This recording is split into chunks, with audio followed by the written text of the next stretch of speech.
ધોરણ 7 સામાજિક વિજ્ઞાન પ્રકરણ 1 રાજપૂત યુગ નવા શાસક અને રાજ્યો. વિદ્યાર્થી મિત્રો, અહીં આપણે રાજપૂત યુગની વાત કરીશું, જેમાં હર્ષવર્ધનના મોટા ભાઈ રાજ્યવર્ધનનું દગાથી મૃત્યુ થયું હતું અને તેની બહેન રાજશ્રી દુશ્મનના કારાવાસમાં હતી. આવી કપરી સ્થિતિમાં હર્ષવર્ધને થાનેશ્વરની રાજગાદી સંભાળી. એટલે કે જે હર્ષવર્ધન હતો એમણે થાનેશ્વરની રાજગાદી સંભાળી. તેણે વનવાસી સ્ત્રીઓ અને બૌદ્ધ સાધુ દિવાકર મિત્રની મદદથી રાજશ્રીને વિંધ્યાના જંગલમાં સતી થતી અટકાવવામાં સફળતા મળી અને બહેન રાજશ્રીના કનોજના રાજ્યને પોતાના કબજામાં લીધું.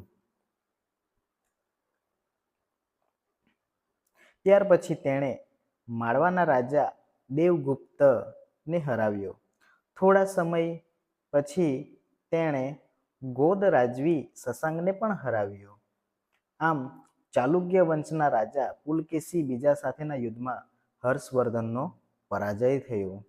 સતત 7 વર્ષ સુધી વિજય યાત્રા કરીને હર્ષવર્ધને ઉત્તર ભારતમાં વિશાળ સામ્રાજ્ય ઊભું કર્યું. હર્ષવર્ધન કુશળ રાજ કરતા હતો. રાજ્યના વ્યવસ્થા તંત્ર પર દેખરેખ રાખવા રાજ્યના વિવિધ ભાગોમાં તે સતત પ્રવાસ કરતો. તેણે પોતાની દિનચર્યાને 3 ભાગમાં વહેંચી હતી. રાજ્યનો વહીવટ કરવા તેણે 7 મંત્રીઓ નિમ્યા હતા. તેણે પ્રજાના સુખ સગવડ માટે અનેક બાંધકાઓ કરાવ્યા હતા. તેણે જીવહિંસા પર પ્રતિબંધ મૂક્યો હતો. તે દર વર્ષે બૌદ્ધ ધર્મ સભા અને દર 5 વર્ષે પ્રયાગમાં ધર્મ પરિષદ અને દાન મહોત્સવનું આયોજન કરતો. તેમાં તે પોતાની બધી સંપત્તિ અને પોતાના બધા આભૂષણો દાન કરતો. આમ સંસ્કૃત ભાષાના મહાકવિ બાણભટ્ટ હર્ષવર્ધનના દરબારને શોભાવતા. કાદંબરી અને હર્ષચરિત તેણે લખેલા પ્રસિદ્ધ ગદ્ય કાવ્યો છે. હર્ષવર્ધને પણ નાગાનંદ, રત્નાવલી અને પ્રિયદર્શિકા નામના 3 નાટકો લખ્યા હતા.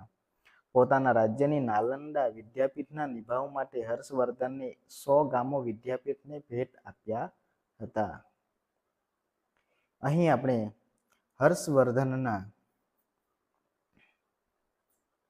સમયની વાત કરીએ તો રાજપૂત રાજવીઓએ ઈસવીસન 700 થી ઈસવીસન 1200 વચ્ચેના 500 વર્ષના સમયગાળા દરમિયાન મોટાભાગના ઉત્તર ભારત અને દક્ષિણ ભારત પર વર્ચસ્વ જમાવી રાજપૂત યુગની સ્થાપના કરી હતી. તેમણે ભારતીય હિન્દુ સંસ્કૃતિને પ્રજ્વલિત રાખી આ તમામ નાના મોટા છોટા નોંધપાત્ર એવા રાજપૂત રાજ્યો ક્યાં અને કેવા હતા તે વિસ્તારથી આપણે અહીં જોઈએ. હર્ષવર્ધન પછીનો સમયગાળો. 7મી સદીમાં હર્ષવર્ધનના અવસાન બાદ ઉત્તર ભારતમાં તેમના વિશાળ સામ્રાજ્યનું નાના સ્વતંત્ર રાજ્યોમાં વિભાજન થઈ ગયું હતું.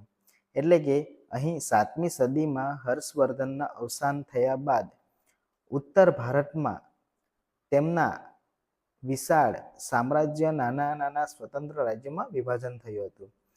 એ જ રીતે પુલકેશી, યાદ રાખજો, પુલકેશી બીજાના અવસાન પછી દક્ષિણ ભારતમાં પણ સ્વતંત્ર રાજ્યો બન્યા. મધ્યયુગના આ સમયને ભારતીય ઇતિહાસમાં રાજપૂત યુગ કહેવામાં આવે છે. એટલે કે જે સમયગાળો હતો મધ્યયુગનો, એ મધ્યયુગના જે સમયને ભારતીય ઇતિહાસમાં રાજપૂત યુગ કહેવામાં આવે છે. તો કયા યુગને રાજપૂત યુગ કહેવામાં આવે છે? તો મધ્યયુગને ઇતિહાસમાં રાજપૂત યુગ કહેવામાં આવે છે. અહીં આપણે રાજપૂત શબ્દનો અર્થ જાણીએ તો રાજપૂત શબ્દનો અર્થ થાય છે રાજપુત્ર. 14મી સદીના ભાટો રાજપૂતોને 36 કુળ ધરાવતા, કેટલા? 36 કુળ ધરાવતા સમૂહ તરીકે વર્ણવે છે.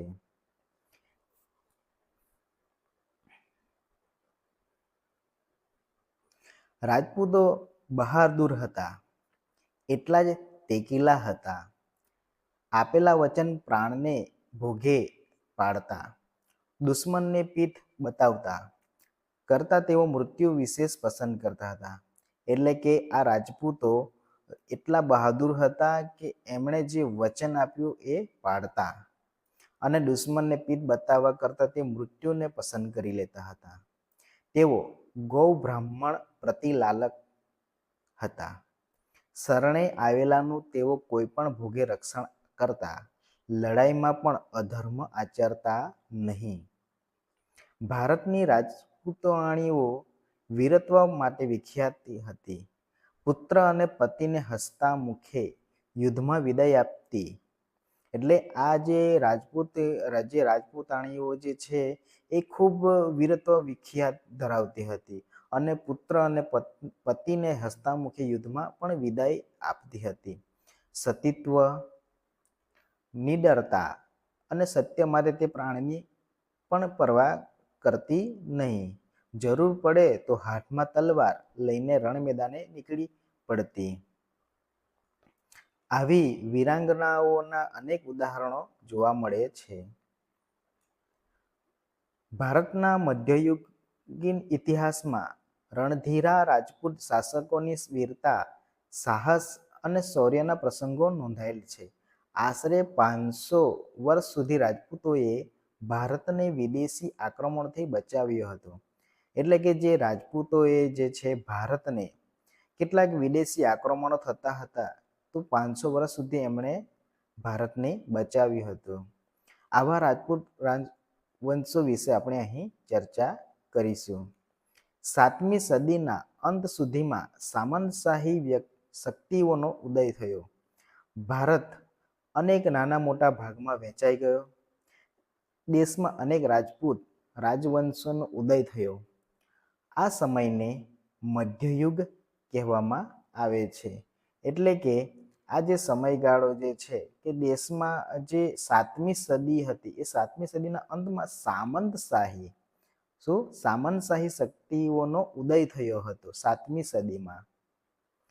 તો આ સમય દરમિયાન આ સદીમાં ભારત અનેક નાના મોટા ભાગમાં વહેંચાઈ ગયો હતો. કઈ સદીમાં? 7મી સદીમાં. તો દેશમાં અનેક રાજપૂત રાજવંશોનો ઉદય પણ થયો હતો. આ સમયને મધ્યયુગ કહેવામાં આવે છે. આપણે તે સમયના ઉત્તર અને દક્ષિણ ભારતના રાજ્યોનો આપણે અહીં અભ્યાસ કરીશું. ગુર્જર પ્રતિહાર સામ્રાજ્યના પતન બાદ કનોજનું ગઢવાલ રાજ્ય, બુંદેલખંડના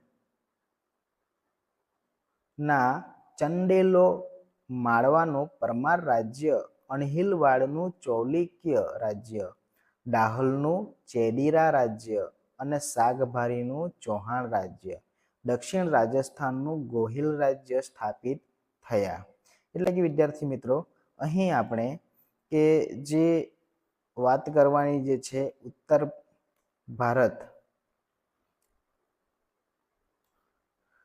ઉત્તર ભારતના રાજ્યોમાં જે ગુર્જર પ્રતિહાર સામ્રાજ્યના જે પતન થઈ ગયું હતું, ગુર્જર પ્રતિહાર સામ્રાજ્યનું પતન થઈ ગયું હતું અને પતન બાદ જે કનોજ છે એ કનોજનું ગઢવાલ રાજ્ય અને બુંદેલખંડના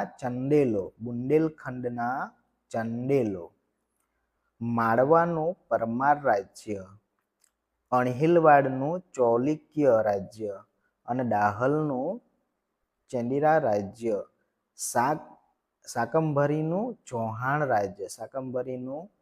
રાજ્ય, દક્ષિણ રાજસ્થાનનું ગોહિલ રાજ્ય સ્થાપિત હતા. ગઢવાલ રાજ્યનો સ્થાપક ચંદ્રદેવ હતો. યાદ રાખજો, ગઢવાલ રાજ્યનો સ્થાપક કોણ હતો? ચંદ્રદેવ હતો. તેમણે કનોજ સિવાય કાશીને પણ બીજી રાજધાની બનાવી હતી. એમણે જે ગઢવાલ રાજ્યનો જે સ્થાપક ચંદ્રદેવ હતો એ ચંદ્રદેવે કનોજ સિવાયની કાશીને પણ બીજી રાજધાની બનાવી. એટલે કાશી તો હતી જ પણ એની બીજી રાજધાની પણ બનાવી હતી. આ વંશમાં મદનચંદ્ર ગોવિંદચંદ્ર જેવા શાસકો થઈ ગયા હતા. એટલે કે આ જે ચંદ્રદેવના વંશમાં મદનચંદ્ર, ગોવિંદચંદ્ર જેવા શાસક પણ થઈ ગયા હતા.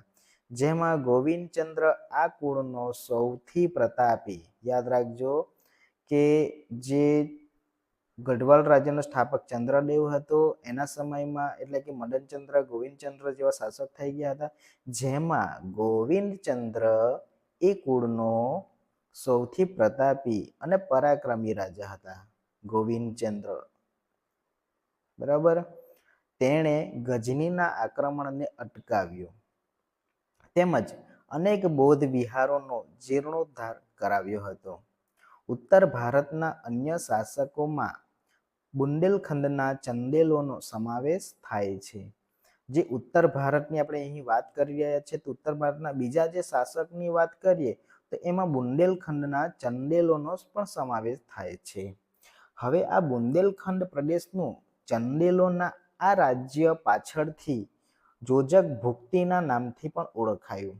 બુંદેલખંડ પ્રદેશ હતો એ ચંદેલોનો સમાવેશ થાય છે, બરાબર. એ બુંદેલખંડ પ્રદેશનું જે ચંદેલોનું આ રાજ્ય પાછળથી એટલે પાછળ સમય જતા આગળ જોજક ભુક્તિ, શું જોજક ભુક્તિના નામથી પણ ઓળખાયું. આ રાજ્યમાં યશોવર્મન, કીર્તિવર્મન, પરમહિરદેવ એટલે કે પરમાર જેવા મહાન શાસકો થઈ ગયા હતા. યશોવર્મન, કીર્તિવર્મન, પરમહિરદેવ જેવા શાસક થઈ ગયા હતા. ભારતના ઇતિહાસમાં ચંદેલ વંશનું ઘણું મહત્વ છે. એટલે કે જે ભારતનો ઇતિહાસ છે એમાં ચંદેલ વંશનું ઘણું મહત્વ છે. ખજુરાહો, કાલિંજર અને મહોબા ચંદેલોના મુખ્ય નગરો હતા. કયા કયા? ખજુરાહો, કાલિંજર અને મહોબા એ ચંદેલના મુખ્ય નગર હતા. ખજુરાહો તેના ભવ્ય મંદિરોને લઈને તીર્થસ્થાન તરીકે પ્રખ્યાત થયું હતું. ચંદેલોએ બુંદેલખંડમાં આ મહાન ધાર્મિક મકાન અને જળાશયો બંધાવીને સુશોભિત બનાવ્યું હતું. માળવાનો પ્રદેશ પ્રાચીન કાળથી અવંતી અથવા ઉજ્જૈન રાજ્ય તરીકે જાણીતો હતો. એટલે કે જે માળવાનો જે પ્રદેશ પ્રાચીન કાળથી અવંતી અથવા ઉજ્જૈનના રાજ્ય તરીકે જાણીતો હતો. ઈસવીસન 820માં કૃષ્ણરાજે પરમાર વંશની સ્થાપના કરી હતી. આ ખાસ યાદ રાખજો.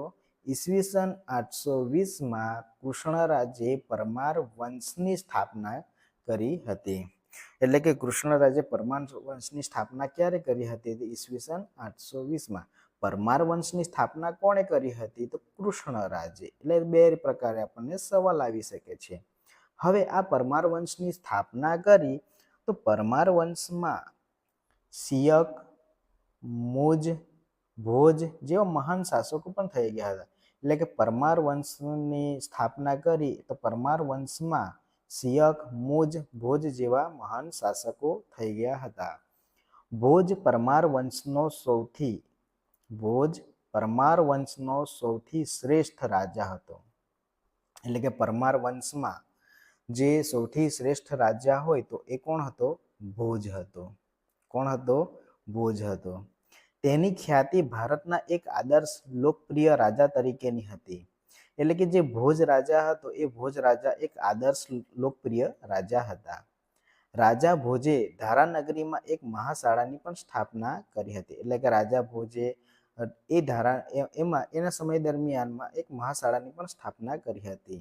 ફરતી ટેકરીઓની વચમાં ભોજપાલ નામનું નગર વસાવ્યું હતું. આ ભોજપાલ નામનું નગર કોણે વસાવ્યું હતું? તો રાજા ભોજે. ચૌહાણ કે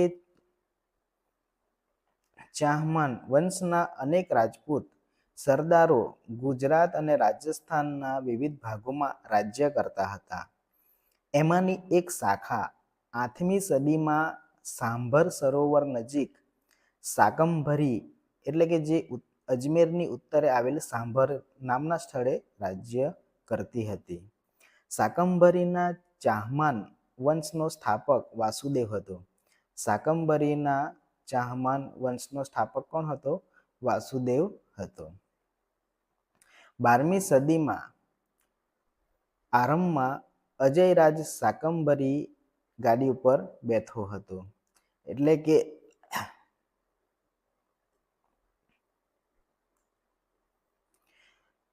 જે 12મી સદીના આરંભમાં એટલે કે જે શરૂઆત થઈ હતી, 12મી સદીની શરૂઆત થઈ હતી, એ સમય દરમિયાન જ અજય રાજા શાકંભરીની ગાદી ઉપર બેઠો હતો. તેણે અજયમેરુ નામના નગરની પણ સ્થાપના કરી હતી. એટલે કે જે આ અજયરાજ છે એ અજયરાજે અજયમેરુ નામના નગરની સ્થાપના કરી હતી. જે પાછળથી અજમેર, જે અત્યારે આપણે જે અજમેર શહેર નામ સાંભળીએ છીએ ને, એની જે સ્થાપના અજયરાજે કરી હતી. અજયમેરુ નામના નગરની સ્થાપના અજયરાજે કરી હતી, જે પાછળ જતા અજમેર નામ બન્યું હતું. હવે વાત આપણે કરીએ ગુજરાતના સોલંકી રાજા સિદ્ધરાજ. ગુજરાતના સોલંકી રાજા સિદ્ધરાજ એ સિદ્ધરાજ જયસિંહની રાજકુંવરીના લગ્ન ચૌહાણ વંશના અર્ણોરાજ સાથે થયેલા. એટલે કે ગુજરાતના સોલંકી રાજા સિદ્ધરાજ જયસિંહના રાજકુંવરીના લગ્ન, એટલે કે જે રાજકુંવરી હતી એની કુંવરીના લગ્ન ચૌહાણ વંશના અર્ણોરાજ સાથે થયા હતા. એટલે કે રાજકુંવારી હતી, એમના લગ્ન કોની સાથે થયા હતા? તો ચૌહાણ વંશના અર્ણોરાજ સાથે થયેલા. એનો પુત્ર સોમેશ્વર, જે અર્ણોરાજ છે એમનો પુત્ર સોમેશ્વર ચૌહાણ ગાદીએ આવ્યો. તેના પછી તેનો પુત્ર પૃથ્વીરાજ ત્રીજો ગાદીએ આવ્યો હતો. એટલે કે જો આપણે પ્રથમ વાત કરીએ ગુજરાતના સોલંકી રાજા સિદ્ધરાજ જયસિંહ, એની રાજકુંવરી લગ્નના ચૌહાણ વંશના અર્ણોરાજ સાથે થયેલા. એનો પુત્ર સોમેશ્વર ચૌહાણ ગાદી આવ્યો અને સોમેશ્વર ચૌહાણ પછી એનો પુત્ર પૃથ્વીરાજ ત્રીજો. બરાબર. જો અર્ણોરાજ આવ્યો, પછી સોમેશ્વર ચૌહાણ આવે છે અને પછી એનો પુત્ર એટલે કે જે ત્રીજો પૃથ્વીરાજ ત્રીજો ગાદી આવ્યો. આ પૃથ્વીરાજ ત્રીજો ભારતના ઇતિહાસમાં, આજે પૃથ્વીરાજ ત્રીજો જે છે એ ભારતના ઇતિહાસમાં અદ્વિતીય સ્થાન ધરાવે છે. બરાબર. ઈસવીસન 1191માં થાનેશ્વર અને કરનાલ વચ્ચે આવેલા તરાઈના મેદાનમાં સિહાબુદ્દીન ઘોરીને પૃથ્વીરાજ ચૌહાણે સજ્જડ હાર આપી હતી. જે ઈસવીસન 1191માં થાનેશ્વરનું જે યુદ્ધ છે અને કરનાલ વચ્ચે, થાનેશ્વર અને કરનાલ વચ્ચે તરાઈના મેદાનમાં, ક્યાં? તરાઈના મેદાનમાં સિહાબુદ્દીન ઘોરીને પૃથ્વીરાજ ચૌહાણે સજ્જડ હાર આપી. એટલે કે એમાં પૃથ્વીરાજ ચૌહાણની જીત થઈ હતી. એમાં સિહાબુદ્દીન ઘોરીને એણે હાર આપી હતી. તે પછી ઈસવીસન 1192માં પૃથ્વીરાજ ચૌહાણની હાર થઈ ગઈ. એટલે કે બીજા વર્ષે 1191માં સિહાબુદ્દીન ઘોરી સામે એમની વિજય થઈ અને બીજા વર્ષે એટલે કે 1192માં પૃથ્વીરાજ ચૌહાણની હાર થઈ અને દિલ્હીના તખ્તા પર મુસ્લિમ સત્તાનો ઉદય શરૂ થઈ ગયો. એટલે કે જે આ સોલંકી રાજાનું જે શાસન જે છે એ 1192 સુધી હતું. હવે 1192માં પૃથ્વીરાજ ચૌહાણની હાર થઈ, ત્યાર પછી દિલ્હીના તખ્તા મુસ્લિમ સત્તાનો ઉદય થયો.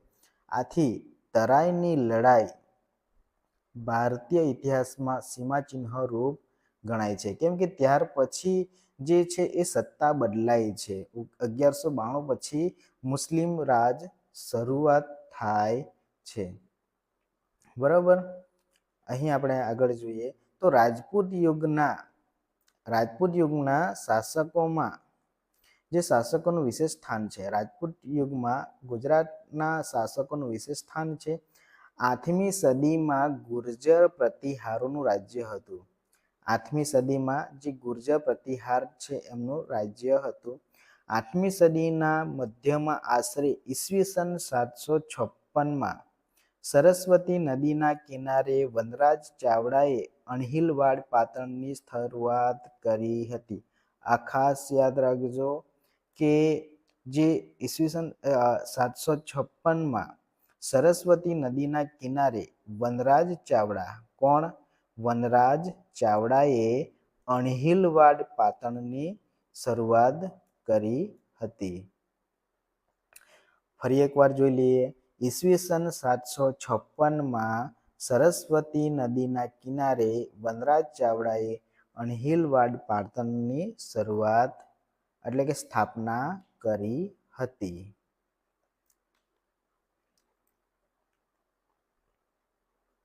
નેક્સ્ટ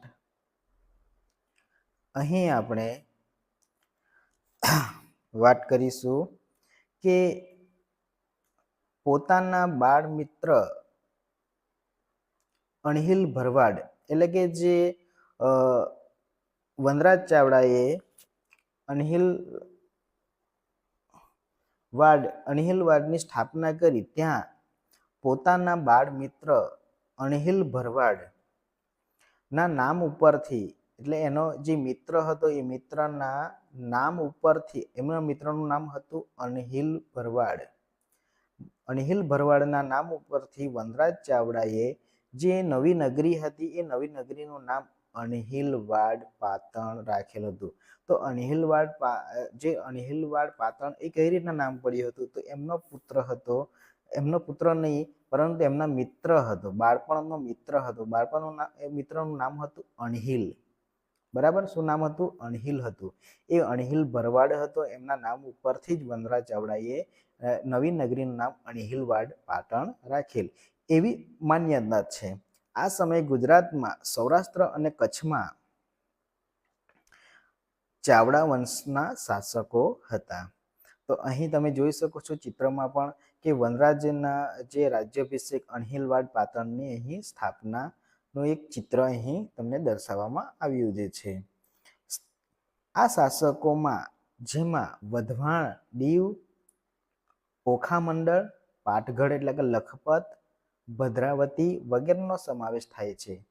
આ જે છે એ આ શાસકમાં વધવાણ, દીવ, ઓખામંડળ, પાટગઢ, ભદ્રાવતી વગેરેનો સમાવેશ થાય છે. આ બધા શાસકોમાં સોલંકીઓના શાસનકાળને ગુજરાતના રાજપૂત શાસનનો સુવર્ણ યુગ કહેવામાં આવે છે. એટલે કે જે આ શાસકોમાં સોલંકી જે વનરાજ સોલંકી જે છે આ શાસનકાળને ગુજરાતના રાજપૂત શાસનનો સુવર્ણ યુગ ગણવામાં આવે છે. આ વંશમાં કયા કયા શાસકો થઈ ગયા? તો આ વંશમાં મૂળરાજ ભીમદેવ પ્રથમ, સિદ્ધરાજ જયસિંહ, કુમારપાળ, ભીમદેવ બીજો વગેરે શક્તિશાળી શાસકો થઈ ગયા. એટલે કે યાદ રાખજો, આ વંશમાં મૂળરાજ, પછી ભીમદેવ પ્રથમ, સિદ્ધરાજ જયસિંહ, કુમારપાળ, ભીમદેવ બીજો વગેરે શક્તિશાળી શાસકો થઈ ગયા હતા. આ સોલંકીઓના શાસનમાં ગુજરાત આર્થિક અને સાંસ્કૃતિક દ્રષ્ટિએ સમૃદ્ધ હતું. જૂનાગઢના શાસક રા ખેંગારની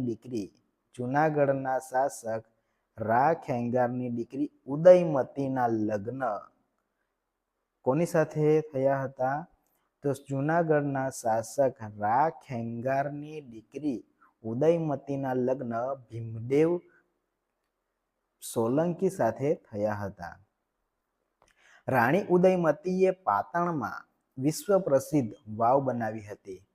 જે રાણી ઉદયમતીએ પાટણમાં વિશ્વ પ્રસિદ્ધ વાવ બનાવી હતી. જે રાણીની વાવ, આપણે રાણકી વાવ કહીએ, રાણીની વાવ કહીએ, એ આ રાણીની વાવ કોણે બનાવી હતી? તો રાણી ઉદયમતીએ બનાવી હતી. આજે આ રાણીની વાવને યુનેસ્કો વર્લ્ડ હેરિટેજ સાઇટનો દરજ્જો મળેલ છે. એટલે કે જે આ ઇન્ટરનેશનલ દ્વારા જે કોઈ પણ જે જોવાલાયક સ્થળ હોય, બરાબર, ફક્ત એવા વર્લ્ડ જે એક હેરિટેજ એનો સાઈડનો દરજ્જો આપવામાં આવતો હોય છે, જેમાં આપણી આ જે પાટણમાં આવેલી જે રાણીની વાવ જે છે એને પણ યુનેસ્કો વર્લ્ડ હેરિટેજ સાઇટનો દરજ્જો મળેલ છે. સિદ્ધરાજ જયસિંહની માતા, સિદ્ધરાજ જયસિંહની માતા કોણ હતી? તો મીનળ દેવી. એ સિદ્ધરાજ જયસિંહની માતા મીનળ દેવી, એનું જે નામ હતું મયણલ દેવી, આદર્શ રાજમાતા હતા. તેમણે પ્રજાને ન્યાય આપવા અનેક કામ કર્યા હતા. સોમનાથનો યાત્રાળુ એટલે કયા કયા કામો કર્યા હતા? તો સોમનાથનો યાત્રાળુ વેરો બંધ કરાવ્યો એમણે. ધોળકામાં મલાવતાળના બાંધકામમાં તેમનો જ નિર્ણય હતો. બરાબર.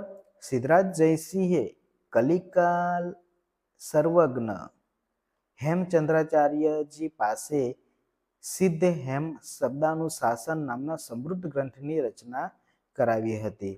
અહીં ખાસ યાદ રાખજો કે હેમચંદ્રાચાર્યએ કયા ગ્રંથની રચના કરી હતી? સિદ્ધ હેમ શબ્દાનુશાસન એ ગ્રંથની રચના કરી હતી.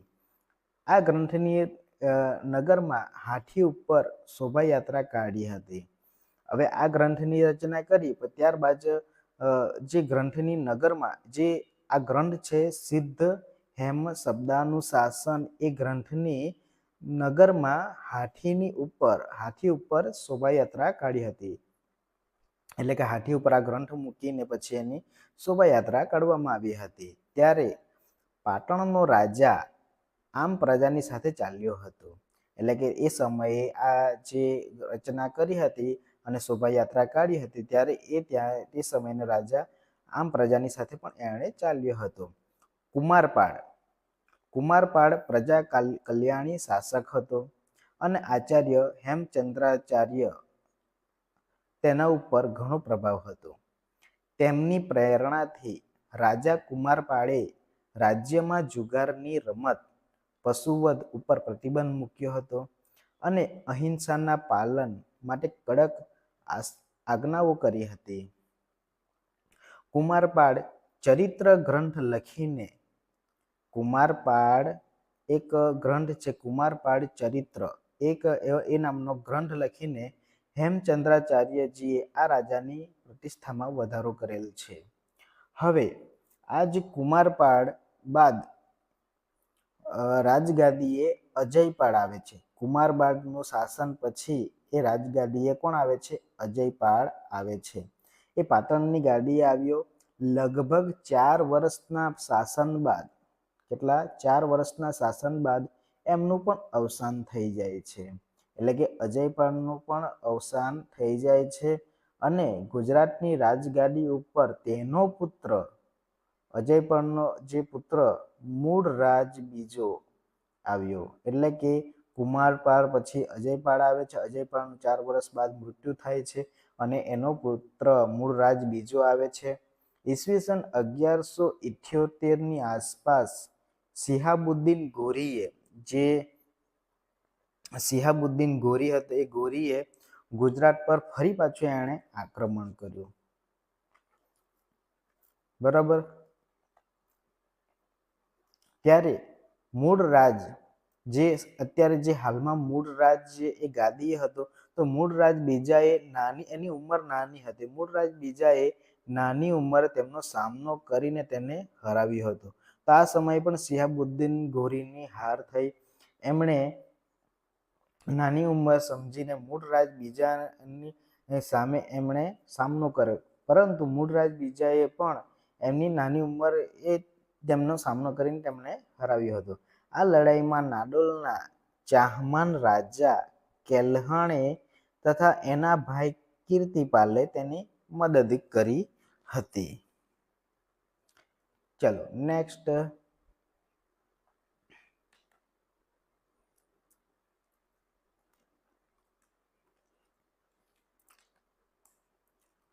સોલંકી શાસકની સત્તા નબળી પડતા. હવે આ સોલંકી શાસકનું જે શાસન ચાલતું હતું એમાં એમની સત્તા નબળી પડતા ગુજરાતની ગાદી ઉપર આવેલા વાઘેલા વંશનું શાસન આવ્યું. સોલંકી વંશ પછી કોણ આવે છે? સોલંકી વંશ પછી વાઘેલા વંશ આવે છે. એટલે કે સોલંકી વંશ પછી વાઘેલા વંશ અહીં હવે સત્તા ઉપર આવે છે, એટલે કે શાસન પર આવે છે. વાઘેલાઓ સોલંકીઓના વફાદાર સરદાર હતા. એટલે કે વાઘેલાઓ જે છે એ સોલંકીઓના વફાદાર સરદાર હતા. તેમની સેવાના બદલામાં સોલંકીઓએ વ્યાઘ્રપલ્લી એટલે કે વાઘેલ એક ગામ છે, ગામનું નામ છે વ્યાઘ્રપલ્લી વાઘેલ, અર્ણોરાજને આપ્યું હતું. જે ગામના નામ ઉપરથી તેમના વંશજો વાઘેલા કહેવાય છે. એટલે કે જે આ ગામ છે સોલંકી વ્યાજપલ્લી વાઘેલ ગામ છે, એ ગામના નામ ઉપરથી જ તેમના વંશજો વાઘેલા કહેવાયા છે. એટલે આ વાઘેલા જે શબ્દ જે આવે છે એ ગામ હતું, એ ગામના નામ ઉપરથી એવા વંશનું નામ પડ્યું હતું વાઘેલા. તેઓ મૂળ ચાલુક્ય જાતિના હતા. હવે આ વાઘેલા છે એ કઈ જાતિના હતા? ચાલુક્ય જાતિના હતા.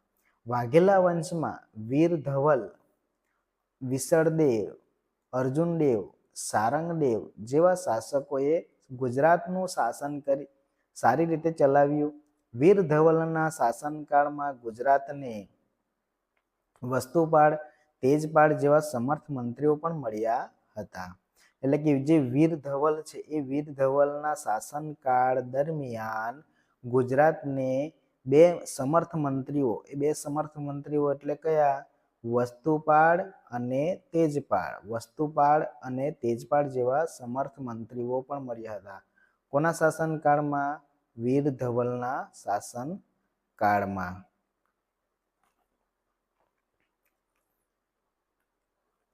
તો આ વીર ધવલના શાસનકાળમાં જે બે મંત્રીઓ મળ્યા હતા એમનું નામ હતું વસ્તુપાળ અને તેજપાળ.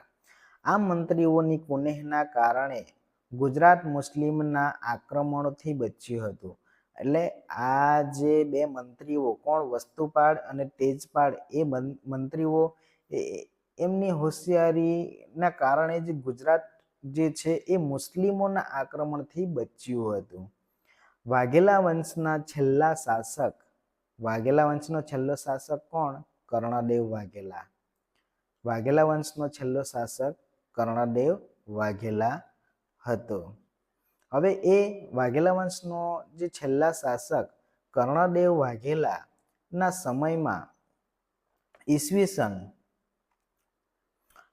1304 વાઘેલાના સમયમાં ઈસવીસન 1304ની આસપાસ ગુજરાતમાં દિલ્હી સલ્તનતની સ્થાપના થઈ. આ ખાસ યાદ રાખજો, કેમ કે અત્યાર સુધી જે છે એ ગુજરાતના રાજપૂતોનું શાસક હતું. હવે 1304 એટલે કે 1304ની આસપાસ ગુજરાતમાં હવે દિલ્હી સલ્તનતની શરૂઆત થાય છે. 8મી સદીના મધ્ય ભાગમાં બંગાળમાં પાલ વંશનું શાસન હતું. એટલે 8મી સદીના મધ્ય ભાગમાં બંગાળમાં પાલ વંશનું શાસન હતું. આ વંશના સ્થાપક અને તેના વંશજોના નામોમાં પાલ શબ્દ ક્યાંથી આવ્યો? તો આ વંશના એટલે કે પાલ વંશનું શાસન હતું. એમાં એ કઈ સદીમાં? 8મી સદીમાં. તો આ વંશના સ્થાપક અને તેના વંશજોના નામોમાં પાલ શબ્દ પાછળના ભાગમાં આવતો હોવાથી આ વંશને બંગાળનો પાલ વંશ કહેવામાં આવે છે. એટલે કે જે આ પાલ શબ્દ જે છે એ વંશના નામોના પાલ શબ્દ પાછળના ભાગમાં આવતો હોવાથી, કોઈ બી નામ બોલો તો પાલ આવે, પાલ એટલે પાછળ પાલ શબ્દ આવતો હોવાથી આ વંશને બંગાળનો પાલ વંશ કહેવામાં આવે છે. આ વંશનો સ્થાપક ગોપાલ. આ વંશનો સ્થાપક, પાલ વંશનો સ્થાપક કોણ? ગોપાલ નામનો રાજવી હતો. પાલ વંશનું હવે પતન થાય છે અને પાલ વંશના પતન બાદ ઈસવીસન 1095 એટલે કે 1095માં સેન વંશની સ્થાપના થઈ.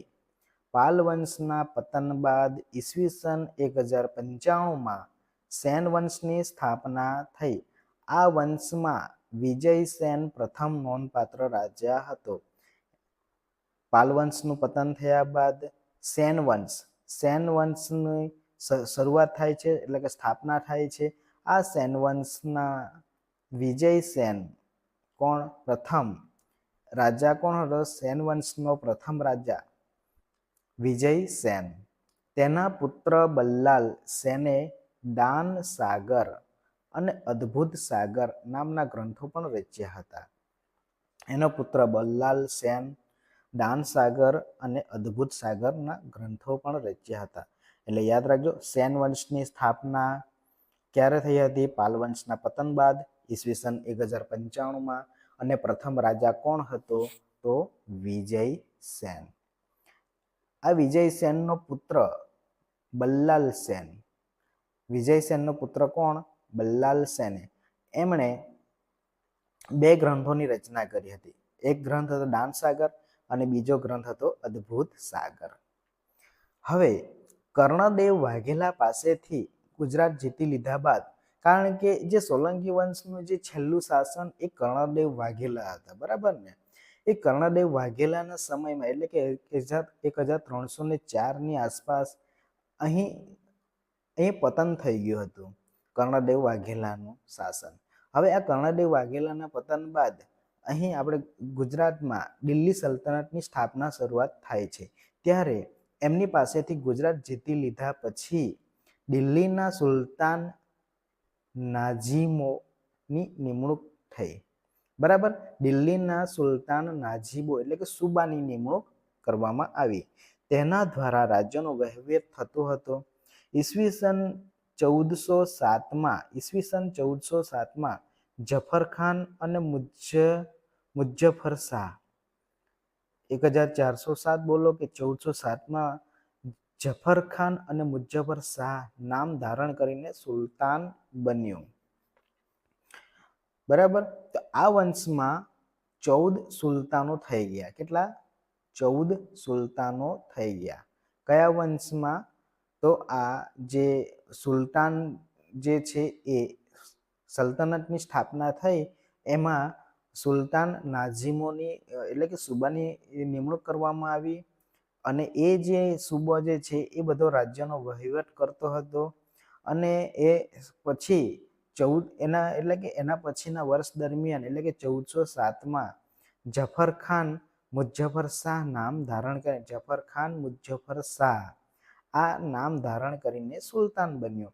આ વંશમાં 14 સુલતાનો થઈ ગયા, જેમાં અહમદ શાહ, મોહમ્મદ બેગડો અને બહાદુર શાહ જેવા સુલતાનોનો પણ સમાવેશ થાય છે.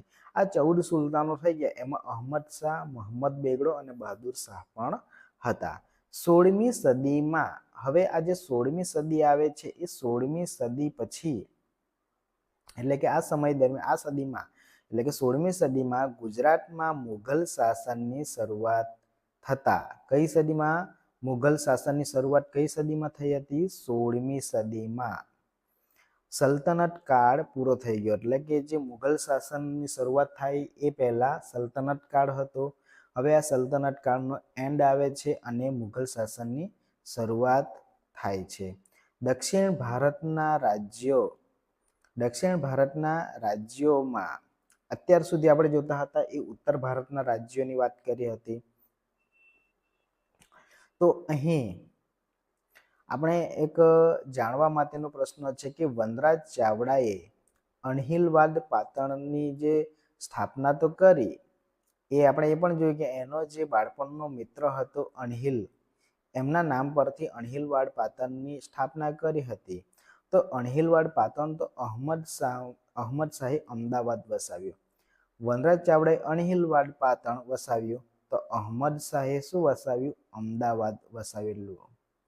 આ બંને શાસકોની નવા નગરની સ્થાપના સાથે જોડાયેલા કેટલાક પ્રસંગો પણ આપણે અહીં તમે એકત્રિત કરી શકો છો. હવે આપણે જોઈશું દક્ષિણ ભારત. દક્ષિણ ભારત તરફ જઈએ તો દક્ષિણ ભારતના રાજ્યોની વાત કરીએ તો નર્મદા નદીની દક્ષિણમાં આવેલા રાજ્યોને દક્ષિણના રાજ્યો કહેવામાં આવે છે.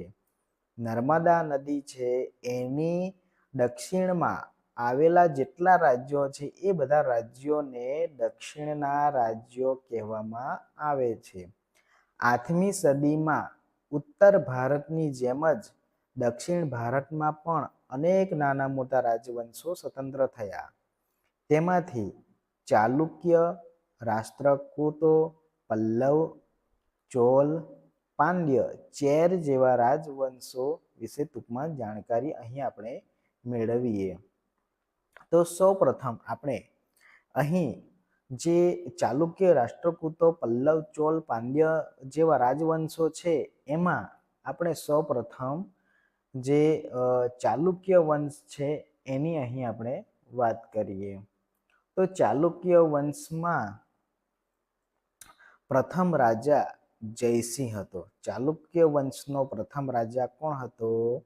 જયસિંહ હતો. ચાલુક્ય વંશનો પ્રથમ રાજા જયસિંહ હતો. પુલકેશી પ્રથમે ઈસવીસન 540માં વાતાપીને રાજધાની બનાવીને અલગ સ્વતંત્ર રાજ્ય સ્થાપ્યું હતું. આ વંશ વાતાપી એટલે કે વર્તમાન સમયમાં બાદામી જે છે એ, તો આ વંશ વાતાપીના ચાલુક્ય વંશ તરીકે પણ ઓળખાતો.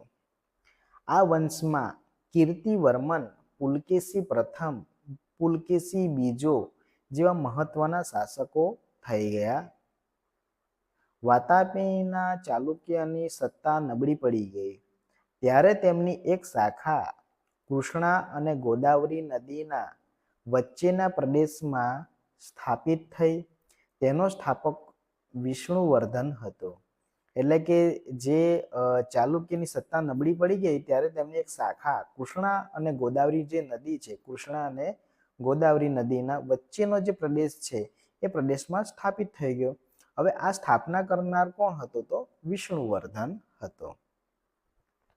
આ પૂર્વીય ચાલુક્ય શાસકોએ પોતાની રાજધાની વેંગીમાં રાખી હોવાથી તેઓ વેંગીનો ચાલુક્ય તરીકે પણ ઓળખાતા હતા. વેંગીનો ચાલુક્ય, બરાબર. એ શેના કારણે છે? તો અહીં આપ્યું છે પ્રમાણે પૂર્વીય ચાલુક્ય શાસકોએ પોતાની રાજધાની વેંગીમાં રાખેલી હતી અને વેંગીમાં રાખેલી હોવાને કારણે તેઓ વેંગીના ચાલુક્ય તરીકે ઓળખાયા.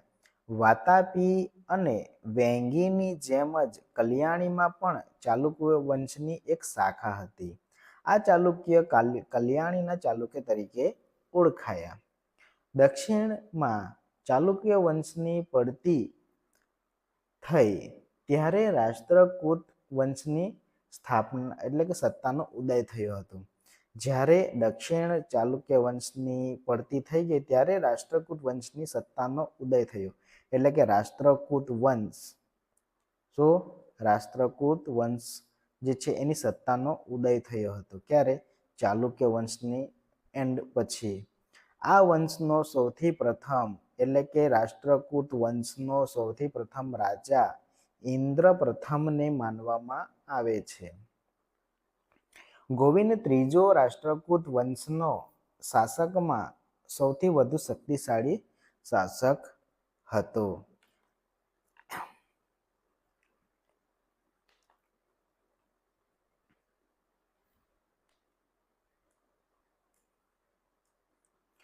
આ સમયમાં યાદવ વંશના બે રાજ્યો અસ્તિત્વમાં હતા. એક હતું દેવગિરી અને બીજું છે દ્વાર સમુદ્ર. દ્વાર સમુદ્રમાં હોયસલ વંશનું શાસન હતું. દેવગિરીમાં યાદવોનું શાસન હતું. એટલે કે આ બે રાજ્ય અસ્તિત્વમાં હતા, દેવગિરી અને દ્વાર સમુદ્ર, જેમાં દ્વાર સમુદ્રમાં હોયસલ વંશનું શાસન હતું. કોનું? હોયસલ વંશનું શાસન હતું. જ્યારે બીજું છે દેવગિરી, એ દેવગિરીમાં યાદવોનું શાસન હતું. દ્વાર સમુદ્ર હોયસલની રાજધાની હતી. આ દ્વાર સમુદ્ર જે છે એ હોયસલની રાજધાની હતી. દેવગિરી એટલે વર્તમાન દૌલતાબાદ કહેવાય છે, એ દેવગિરી યાદવોની રાજધાની હતી. દક્ષિણમાં કલ્યાણી ચાલુક્ય સામ્રાજ્યના પતન બાદ ત્યાં નવા રાજ્યનો ઉદય થયો. તેમાં વરંગલના કાકતીય પણ હતા. કૃષ્ણ અને કાવેરી નદીઓ વચ્ચેના ભૂમિપ્રદેશ ઉપર તેમનું રાજ્ય હતું. વરંગલ તેમની રાજધાની હતી. આવો જ એક મહત્વનો વંશ પલ્લવ વંશ પણ હતો. આ વંશની સ્થાપના બપ્પદેવે કરી હતી. એટલે કે પલ્લવ વંશની સ્થાપના કોણે કરેલી હતી? બપ્પદેવે કરેલી હતી. તેમની રાજધાની કાંચીપુરમ હતી. મહેન્દ્રવર્મન પ્રથમ, નરસિંહવર્મન પ્રથમ, નરસિંહવર્મન બીજો આ વંશના મહત્વના શાસકો હતા. તાંજોર, તિરુચિનાપલ્લી, પુદુકોત્તઈ જેવા આવેલા છે. ત્યાં મધ્યકાળમાં ચોલ મંડળનું રાજ્ય હતું. તાંજોર તેમની રાજધાની હતી. રાજાધિરાજ પ્રથમ અને રાજેન્દ્ર પ્રથમ ચોલક વંશના મહાન શાસક હતા. તો ચોલ વંશના મહાન શાસકની વાત કરીએ તો કોણ કોણ? રાજરાજ પ્રથમ, રાજાધિરાજ પ્રથમ અને રાજેન્દ્ર પ્રથમ. આ જે ચોલ વંશના મહાન શાસકો હતા. દક્ષિણનું આવું એક પ્રાચીન રાજ્ય પાંડ્ય પણ હતું. આ પાંડ્યનું રાજ્ય નાનું હતું પણ વેપારનું મોટું મથક હતું. આ સમયે તમિલથી અલગ થયેલા એક ભાગ પર ચેર વંશનું શાસન હતું. ચેરનું બીજું નામ કેરળ.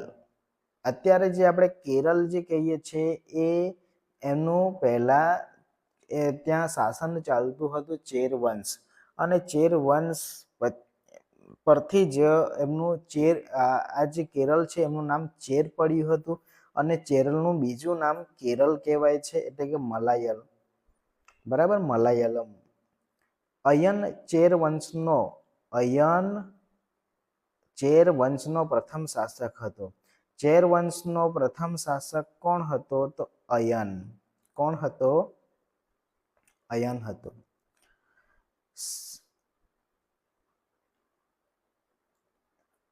સેતુંગવન ચેર શાસકમાં સર્વશ્રેષ્ઠ શાસક હતો. સેતુંગવન ચેર શાસકોમાં સર્વશ્રેષ્ઠ રાજા એટલે કે શાસક હતો. હવે અહીં આપણે રાજપૂત યુગની શાસન વ્યવસ્થાની વાત કરીએ તો રાજપૂત યુગમાં વિવિધ રાજ્ય વંશોનું શાસન ચાલતું હતું. એમાં સમયમાં શાસક રાજવંશોમાં પરિવર્તનો આવતા, પરંતુ રાજનીતિક પરિસ્થિતિમાં કોઈ ફેરફાર જોવા મળતા ન હતા. રાજપૂત યુગમાં રાજાનું પદ વંશ પરંપરાગત હતું. એટલે કે જે રાજપૂત યુગમાં રાજપૂતની શાસન વ્યવસ્થામાં જે કોઈ પણ રાજા હોય એ રાજાનું પદ વંશ પરંપરાગત હતું. એટલે કે જે વંશ હોય એ વંશ પ્રમાણે જ ચાલતું હતું. રાજાનો જ્યેષ્ઠ પુત્ર રાજ્યાધિકારી બને તેવું ન હતું. એટલે કે એનો પુત્ર જ રાજ્યાધિકારી બને એવું ન હતું. રાજા પોતાના પુત્રમાંથી જ ઉત્તરાધિકારી તરીકે કોઈ એક પુત્રને યુવરાજ બનાવતા હતા. એટલે કે આ જે શાસન દરમિયાન કોઈ પણ રાજા હોય એ રાજા પોતાના પુત્રમાંથી જ ઉત્તરાધિકારી તરીકે કોઈ એક પુત્રને યુવરાજ બનાવતા. આ જે યુવરાજ છે એ યુવરાજ પાછળથી રાજા બનતો. એટલે કે એ ઉત્તરાધિકારી બનાવે છે અને એ પછી જ એમાંથી જે ઉત્તરાધિકારી બન્યો હોય એ પાછળથી રાજા બને છે. એટલે આ પ્રમાણે શાસન ચાલતું હતું. લોકો અથવા રાજ દરબારીઓએ ચૂંટણી કરીને અથવા પસંદગી કરીને રાજાઓની પસંદગી કરી હોવાના પણ ઉદાહરણો છે. જેમ કે કાશ્મીરના યસ્કરની બ્રાહ્મણોની સભાએ પસંદગી કરી હતી. સૌપ્રથમ આપણે કહી શકીએ કે કાશ્મીર જે છે કાશ્મીરના યસ્કરની બ્રાહ્મણોએ સભાએ પસંદગી કરી હતી. આ સમયે મંત્રીઓના બે પ્રકાર હતા. અમાત્ય અને સચિવ.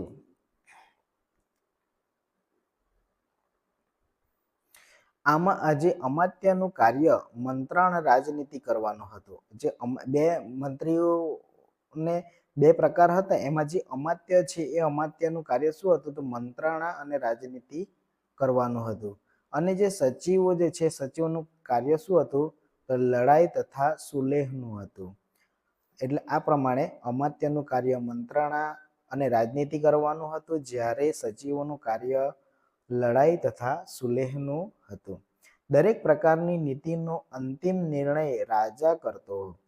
એટલે કોઈ પણ પ્રકારની જે નીતિ હોય છે એ નીતિની કોઈ પણ જે અંતિમ નિર્ણય જે છે એ રાજા જ કરે. અંતિમ નિર્ણય કોઈ પણ જે પ્રશ્ન હોય બરાબર, તે એનો નિર્ણય જે છે એ રાજા કરતો. આ સમયે શાસનના અમલદારોમાં મહાપ્રતિહાર, દંડનાયક જેવા હોદ્દાઓ અમલમાં પણ આવ્યા. નગરની સભાનો વડો નગરપતિ કહેવાતો. નગરની સભાનો વડો શું કહેવાતો? નગરપતિ કહેવાતો. રાજપૂત યુગમાં ગ્રામીણ સંસ્થાઓનું મહત્વ વિશેષ હતું. આ સંસ્થાઓનો એવો વિકાસ થયો કે મુઘલ કાળમાં પણ ગ્રામ પંચાયતનું મહત્વ રહ્યું. ઉત્તરની જેમ દક્ષિણ ભારત પણ ગ્રામ પંચાયતને આધીન હતું. તેનો વડો મુખી કે સરપંચ ગણાતો. કેટલીક બાબતોમાં ગ્રામ સભા અન્ય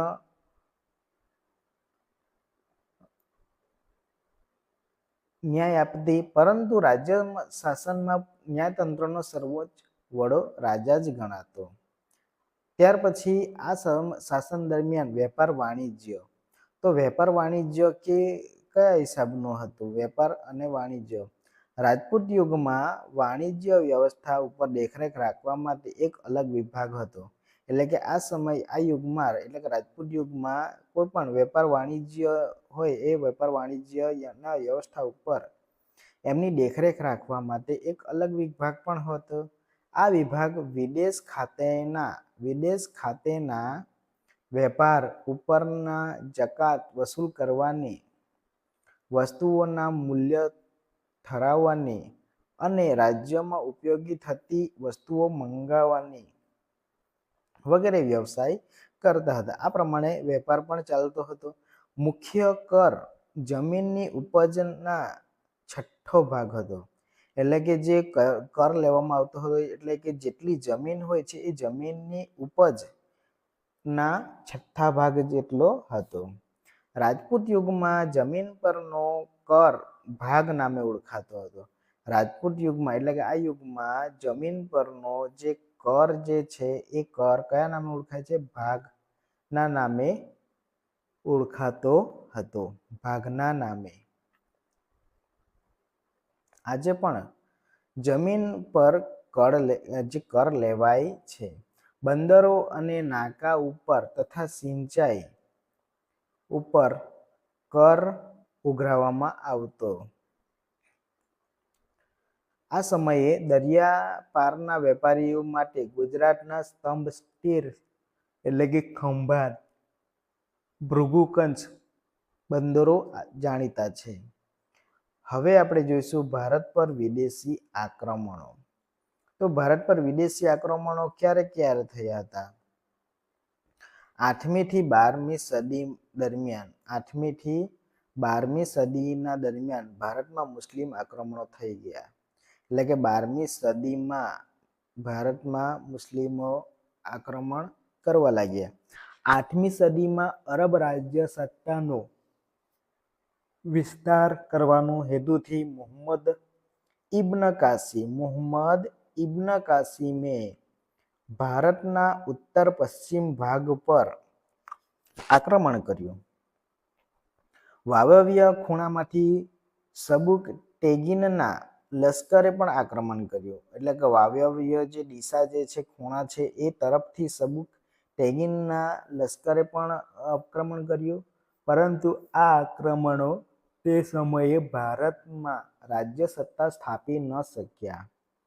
તે પછી ગઝનીના સુલતાન મહમ્મદ ગઝનીના સુલતાન કોણ? મહમ્મદ ગઝનીએ ઈસવીસન 1000 થી 1026 ઈસવીસન 1000 થી 1026ના સમયગાળામાં ભારતની અઢળક ધન સંપત્તિ જોઈને કેટલીક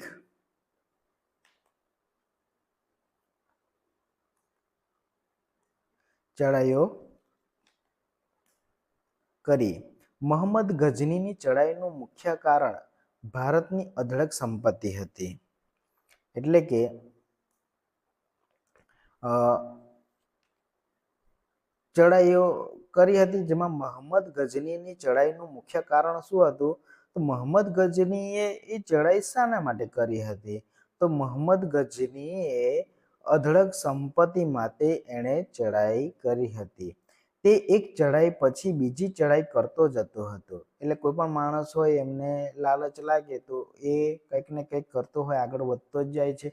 એ મુજબ આ મહંમદ ગઝનીને પણ એક જે સંપત્તિની લાલચ હતી, તો એણે એક ચડાઈ પછી બીજી ચડાઈ કરતો ગયો અને દરેક વખતે વધુ તાકાતવાર થઈને ભારત પર ચડી આવતો. એટલે જેમ જેમ એ જીતી જતો તેમ તેમ એ તાકાતવાર થતો જતો અને ભારત ઉપર ચડી આવતો. આ સમયે ભારતના શાસકો એક થઈને શક્તિશાળી સેના બનાવી ન શક્યા. પરિણામે ઈસવીસન 1026માં તેણે સોમનાથ પર ચડાઈ કરીને અઢળક સંપત્તિ એ લૂંટી લઈ ગયો હતો. એટલે કે આ જે મહંમદ ગઝનીએ 1026માં સોમનાથ ઉપર પણ એણે ચડાઈ કરી હતી અને ઘણી બધી અઢળક સંપત્તિ લૂંટી લઈ ગયો હતો. મહંમદ ગઝનીની ચડાઈ બાદ આશરે 150 વર્ષ બાદ મહંમદ ગઝનીએ આ ચડાઈ કરી અને 150 વર્ષ બાદ ભારત ઉપર તે જ દિશામાંથી પુનઃ આક્રમણ થયું. અગાઉના આક્રમણોની વાત ભારતીય શાસકો ભૂલી ગયા હતા. મહંમદ ગઝનીના અવસાન બાદ સત્તા માટે ગઝનીમાં લડાઈઓ ચાલુ હતી, પણ આ સમયે સત્તા સ્થિર થઈ ન હતી. ત્યારે આપણો શાસકો આ નબળાઈનો લાભ લઈ શક્યા નહીં. પરિણામે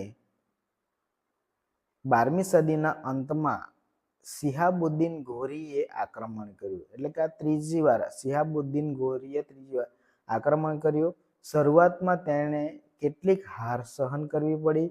છેવટે તરાઈના મેદાનમાં તેણે બીજી ચડાઈમાં પૃથ્વીરાજ ચૌહાણને હાર આપી અને દિલ્હીમાં સત્તા સ્થાપી. તો એણે પ્રથમવાર તો એ પૃથ્વીરાજ ચૌહાણ સામે એમની હાર થઈ હતી. કોની? શિહાબુદ્દીન ઘોરી. બરાબર. પછી હવે આ જે તરાઈના મેદાનમાં તેણે બીજી ચડાઈમાં એટલે કે પૃથ્વીરાજ સાથે બીજી વાર લડ્યો, ત્યારે બીજી ચડાઈમાં પૃથ્વીરાજ ચૌહાણને હાર આપી અને દિલ્હીમાં આ જે શિહાબુદ્દીન ઘોરી છે એણે સત્તા સ્થાપી. ઓકે.